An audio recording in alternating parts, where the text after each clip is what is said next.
some of the questions that came up had to do with -3, f of -3, -2, f of -2, just that notation and what it means in my first class. And remember, when you see f of -3, look at its position. It's where you normally put your y value. So because remember, we can take this first statement right here and do this. Okay. Y is the same thing as f of x. Y is the same thing as f of x. So when I decide on what input value I'm going to put into that function, I perform the operation here, which is the absolute value, and out pops my y.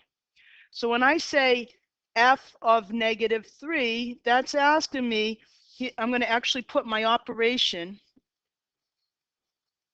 because every function has a different operation. The red is the operation, and the -3 is my input. And what comes out is the opposite of -3, which is a +3, right? And that's, I'm just writing this in all of its ugliness, because this is where many of you continue to have trouble with that true-false question when I wrote it like this. And here's a visual.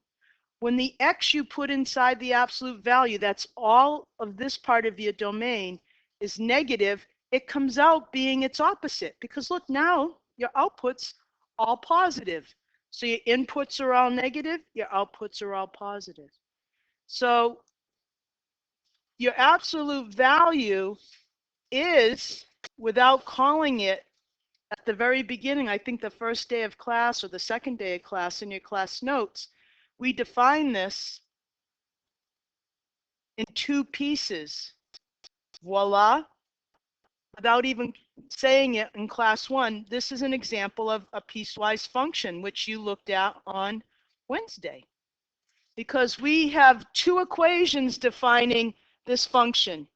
When x is negative, we're using a line, y equals -x, because remember, we could put a y out here.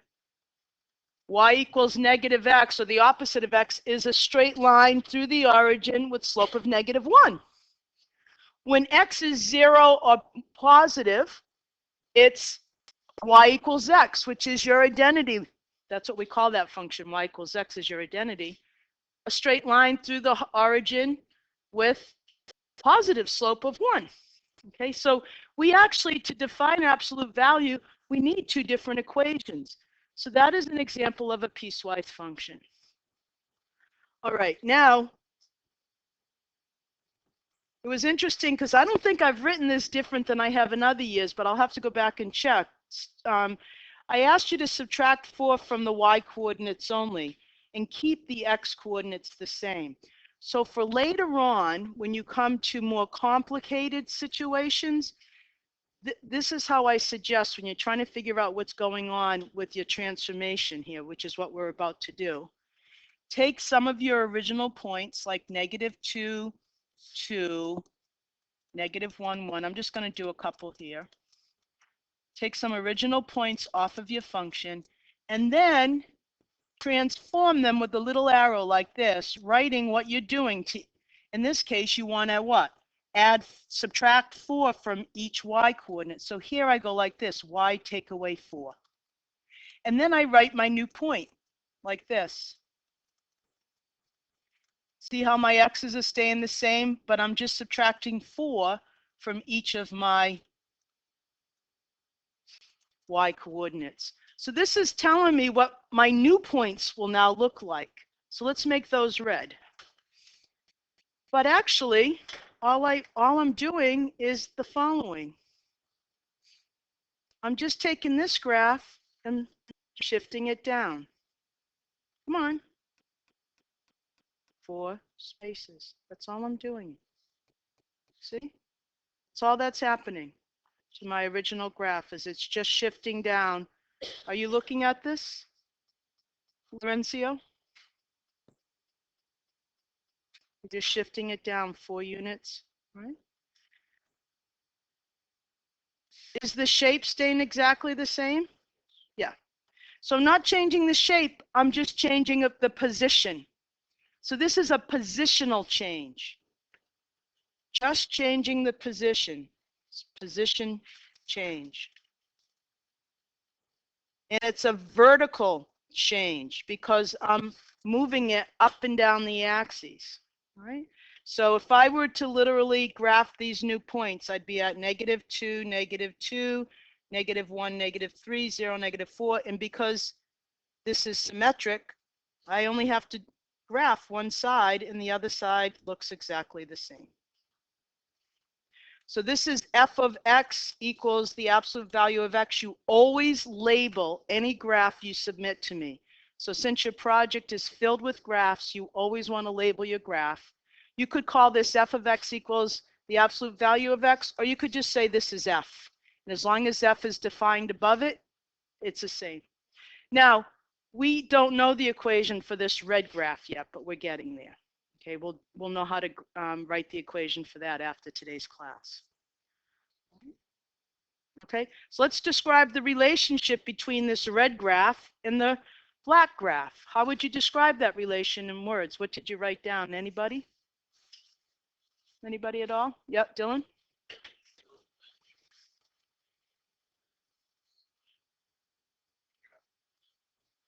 You said, oh, so graph number 2 slid down, okay, 4 spaces. Okay, great. Anybody say it differently?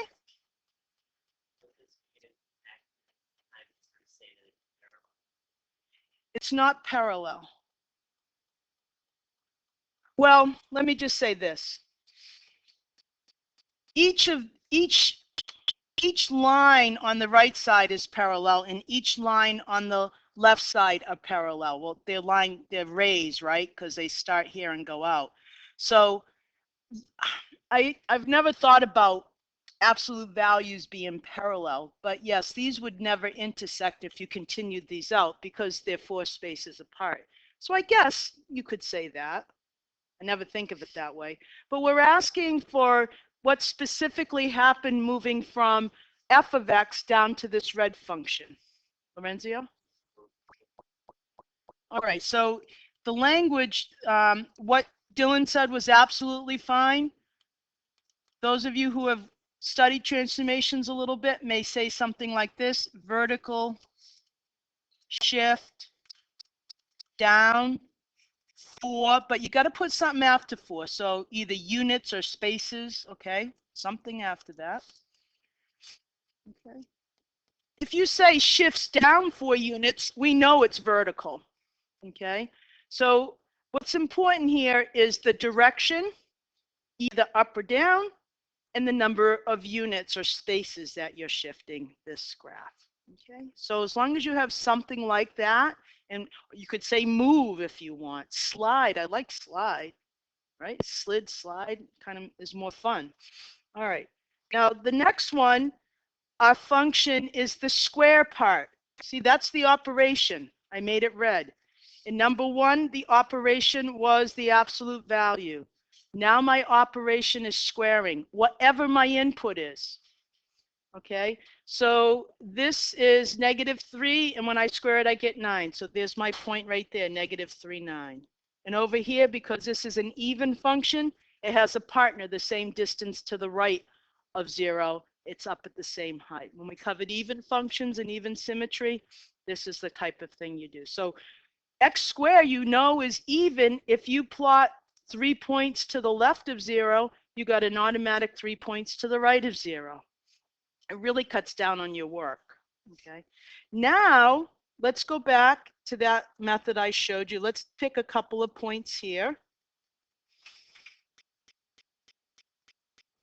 I won't do them all, but I'll write them down anyway. And I've asked you to add 2 to the x coordinate. So your new point's going to look like this. All I want you to do is add 2 to the x coordinate. That's it.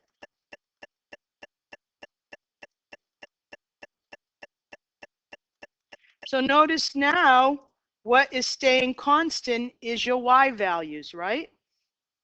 Oh, thank you. Thank you, 4, 4. Okay, so look at here. Well, let me go back to the top so I can show you this. So notice when you look at a vertical change, a vertical shift, one of the ways you can compare, and it's so kind of like clear to you, you don't even think about this. Your brain does it without even thinking about it. When you compare these values, what you're really doing is you're keeping your x values the same. You can draw vertical lines straight down through the same x value. Woo! Look at that. I didn't mean to do that. Oh, that's kind of cool. Oh, I'll just put it over here. Right down to your x value. So you want to hold something constant to see what the change is. So you say, okay, I'm going to keep all my x values the same and just compare my y values to see what my vertical shift is. Look at this. Over here, your x values are the same. I'm doing this for a reason. Again, you might say, oh, I don't really need to do that with this example, but later on it's going to help you. So when you're looking for whatever your vertical shift is, you keep your x values the same because you're looking at your output values. And you can see now your output values differ by 4. So with vertical shifts, you draw vertical lines. What do you think we would draw with this, horizontal? So let's see how that works when we do this. So we get -1, 9. So let's plot that, -1, 9. We have 0, 4. We have 1, 1. We have 2, 0, 3, 1. And now it's just symmetric. There we go. Beautiful. So I draw this. And there we go. So this is our graph F. This is our new graph. Let's draw some horizontal lines now and compare the x values. So let's say I take the first horizontal line right here along the x-axis. There we are, 0. That's supposed to be a straight line. Okay, so notice my x value, my y values are the same because I'm looking at a horizontal line. So now I can compare what's happened to my x value. It's gotten 2 more units, it's moved 2 units to the right. You can do that for